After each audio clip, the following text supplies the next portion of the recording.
Brought to you by V-Guard, co-powered by Sensodyne and Vimal. ಬಾಯಲ್ಲಿ ಹೇಳಿ ಕೇಸರಿ. Associate sponsor Ultratech Cement. ನಾನು ಈ ಸಂದರ್ಭದಲ್ಲಿ SITನ ಒತ್ತಾಯ ಮಾಡ್ತೀನಿ. ಫಸ್ಟು ದೇವರಾಜೇಗೌಡನ್ನ ಎಳ್ಕೊಂಡೋಗಿ ಅವನ 2 ತಿಂಗಳು ಅವನು ಯಾರ್ಯಾರಿಗೆ ಫೋನಲ್ಲಿ ಮಾತಾಡಿದ್ದಾನೆ. ಅವನು ಆಮೇಲೆ ಒಂದು ಫೋನ್ ಇಟ್ಟಿಲ್ಲ, ಇದು ಜ್ಞಾಪಕ ಇಟ್ಕೋಬೇಕು. ನನಗೆ ಹೇಳಿದ, ಅದಾದಮೇಲೆ 2ನೇ ಸಾರಿ ಇಲ್ಲಿ ನನ್ನನ್ನು ಭೇಟಿ ಮಾಡೋಕ್ಕೆ ಬಂದಿದ್ದ. ನಂತ 3-4 ಫೋನ್ ಅವಣ್ಣ, ಅದು ಯಾರೋ ಒಬ್ಬರು ಅಧಿಕಾರಿಯವರು ನನಗೆ ನನ್ನ 2 ಫೋನ್ ಇಟ್ಕೊಂಡಿರೋ ಅವ್ರು ಯಾರಿಗೂ ಹೇಳಿಲ್ಲ, ನನ್ನ ಫೋನಿಗೆ ಮಾಡ್ತಾವ್ರವರು, ಇದು ಹೆಂಗೆ ಕಂಡು ಹಿಡಿತಾರೆ, ಇವೆಲ್ಲ ನನ್ನ ಹತ್ರ ಪ್ರಶ್ನೆ ಮಾಡಿ. ಇವತ್ತು ನೋಡಪ್ಪ, ಫೋನ್ನಲ್ಲಿ ಭಾಳ ಮುಂದೊಂಟೋಗಿದೆ ಜಗತ್ತು, ಯಾರು ಏನು ಹೇಳ್ತಾರೆ ಅಂತಲೇ ಗೊತ್ತಾಗಲ್ಲ. ಇದಾದ ಮೇಲೆ ನಾನು DK ಶಿವಕುಮಾರ್ ಅವರು ಇದು ತಗೊಳ್ಳೋಣ, ಇದು ಇನ್ವರ್ಟರ್ AC. ನೀವು ಗ್ಯಾಮ್ಲರ್ ಅಲ್ವಾ? ಗ್ಯಾಮ್ಲರ್ ಜೂಜಾಡ್ತಿರಲ್ವಾ? ನೀವು ಜೂಜಾಡ್ತೀರಾ? ಇಲ್ಲ, ಯಾರು ಏನು ಹೇಳಿದ್ರು ಅಂತ ನೀನು ಎಷ್ಟು ಕಾಸ್ಟ್ಲಿ ಹಾಗೂ ಡೆಲಿಕೇಟ್ AC ತಗೊಂಡು ಸ್ಟೆಬಿಲೈಸರ್ ತಗೊಳ್ಳಿಲ್ಲ ಅಂದ್ರೆ ಇದು ಜೂಜಾಟ ತಾನೇ. ಒಂದೇ ಫ್ಲಕ್ಚುಯೇಷನ್ ಗೆ ನಿಮ್ಮ ಇನ್ವರ್ಟರ್ AC ಪಾರ್ಟ್ಸ್ ಡ್ಯಾಮೇಜ್ ಆಗಬಹುದು. ಅದನ್ನು V-Guard ಉಪಯೋಗಿಸಿ ಸುರಕ್ಷಿತವಾಗಿರಿಸಿ. V-Guard, India's #1 stabilizer. ಭೇಟಿ ಮಾಡಿಸಿದ ಮೇಲೂ ದೇವರಾಜೇಗೌಡ ಇದೇ ಓಟಿಗೆ ನಾನು ಹುಡುಕೊಂಡ್ಬಂದಿದ್ದ. ನಿಮ್ಮ ಗಮನಕ್ಕೆ ತರ್ತಾ ಇದ್ದೀನಿ ಈ ಪಾಯಿಂಟನ್ನು. ಇದು ಭಾಳ ಇಂಪಾರ್ಟೆಂಟ್ ಪಾಯಿಂಟ್. ಇದು ನಾನು DK ಶಿವಕುಮಾರ್ ಅವ್ರಿಗೆ ಕೊಟ್ಟ ಮೇಲೆ ಮಾತಾಡಿ ಫೋನ್ ಮಾಡಿ ಆದಮೇಲೆ, ಅದಾದ ಬೆಳಿಗ್ಗೆ ಇಲ್ಲಿಗೆ ಬೇಕಾದ್ರೆ CCTV ಫುಟೇಜ್ ಇದೆ, ನೀವು ಎನ್ಕ್ವೈರಿ ಮಾಡಿಸ್ಬೋದು.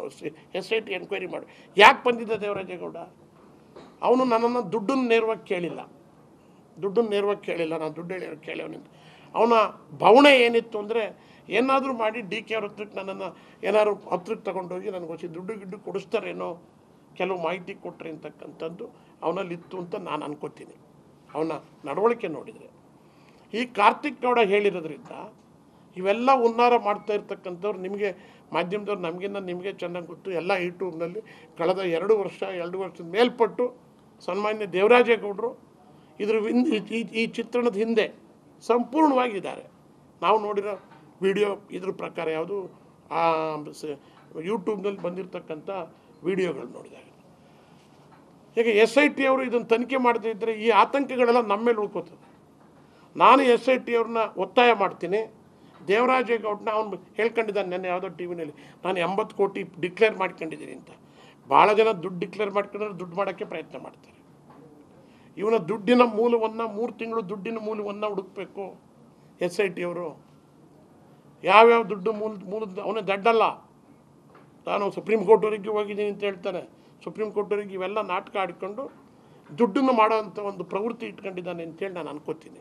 ಕಾರ್ತಿಕ್ ಗೌಡ ಹೇಳಿರೋ ಆಧಾರದ ಮೇಲೆ SIT ಅವರು ದೇವರಾಜೇಗೌಡನ್ನ ತಗೊಂಡೋಗಿ ಕರೆಕ್ಟಾಗಿ SIT ಅವರು ಯಾವ ರೀತಿ ಇವಂತ ಬಿಡಿಸ್ಬೇಕು ಬಾಯ ಬಿಡಿಸಿದರೆ ಎಲ್ಲ ಸತ್ಯಾಂಶ ಹೊರಗೆ ಬರ್ತದೆ. ಇದು ಇವರಿಬ್ಬರು ಮಾಡಿದಂಥ ನಾಟಕನ ಬೇರೆಯವ್ರ ಮುಖಕ್ಕೆ ಮಸಿ ಬಳಿತಕ್ಕಂಥ ಕೆಲಸನ ಆಗಬಾರ್ದು. ಇದು ಯಾರು ತಪ್ಪು ಮಾಡಿದರೆ ಶಿಕ್ಷೆ ಆಗಲಿ ಅನ್ನೋದು ಒಂದು ಕಡೆಗೆ, ಯಾರು ರಿಲೀಸ್ ಮಾಡಿದ್ದಾರೆ ಅಂತಕ್ಕಂಥದ್ದು ಸಹಿತ ಮುಖ್ಯ.